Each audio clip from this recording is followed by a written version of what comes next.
In a climate where it has never been more important for schools to make data-informed decisions, the Timetable Health Check by SchoolData takes your timetabling solutions file and generates an executive-level summary almost instantly.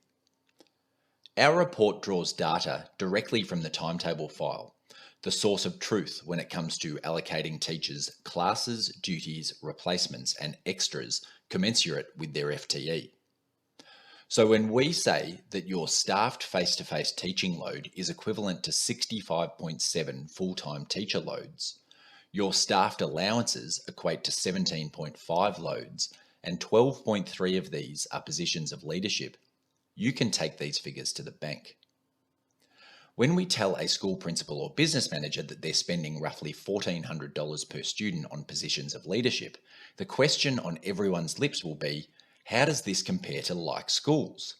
Well, the faster we can get this data into our engine, the faster we can produce like schools reports for the individual schools and regional reports for head office. Let's now look at some examples of how our customers have used these reports to inform their strategic planning. Whilst hypothetical for the sake of anonymity, each of these scenarios has been crafted from our actual experiences.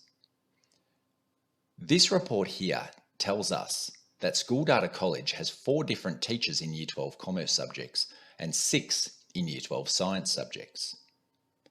Down here we can see that the FTE of classes in Year 12 Commerce is 1.43, while 1.84 loads worth of science classes run at this school. This means that on average, those 4 commerce teachers each take 0.36 FTE of a load worth of Year 12 commerce classes. This tells me that if a commerce teacher leaves, this school is going to be in a little bit of trouble. So how can this school use the report? Well, my advice would be to prioritise recruiting commerce staff to spread the load during the next recruitment period, or consider upskilling some of the Year 10 and 11 commerce teachers to teach Year 12 classes. Thus, this table can shape the school's professional learning program. School leaders will know that Year 12 science is a broad term, and so we need to drill down into this 0.31 figure. The Year 10 to 12 teacher stocks report tells us there's only 1 psychology teacher, and they take 2/5 of a full load of Year 12 psychology classes. The same goes for Year 12 physics, and in the commerce learning area, Year 12 economics. Having this data at their fingertips empowers the school to start making some decisions surrounding upskilling, future-proofing, and contingency planning. The health check also gives you average class sizes that are actually accurate.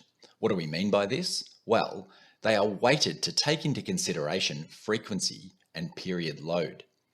If you have a small Year 12 German class that runs 10 times per cycle, that costs the school a lot more than a small Year 8 dance class that runs 4 times a cycle. And so it should contribute to the weighted class average more, 2.5 times more.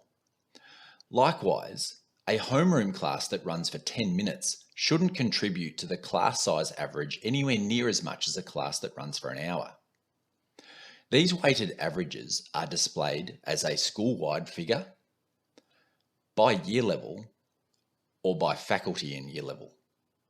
At SchoolData College, we can see that average class sizes in Year 11 and 12 LOTE are pretty small. And it's the same story in performing arts. Faced with this data, I'm sure curricular leaders would start planning their middle years recruitment strategy, or they might be faced with the prospect of combined classes across year levels, or perhaps with neighbouring schools. In design and tech, the numbers at Year 12 are small, but there's cause for optimism when looking at the Year 11 data. Imagine what this school could do when we build them a 3-year trend report. And imagine what discussions might take place in executive meetings when class size distribution data is presented. SchoolData College recently had the idea that the neighbouring primary school might come across once a week to use some classrooms as part of a transition program. The room usage tables were of enormous assistance when pinpointing the ideal day. At the same time, the business manager and principal were discussing the building plan. They wanted to know how often their specialist and generalist classrooms were being utilised. On request, we can drill down into any figure you see on the page.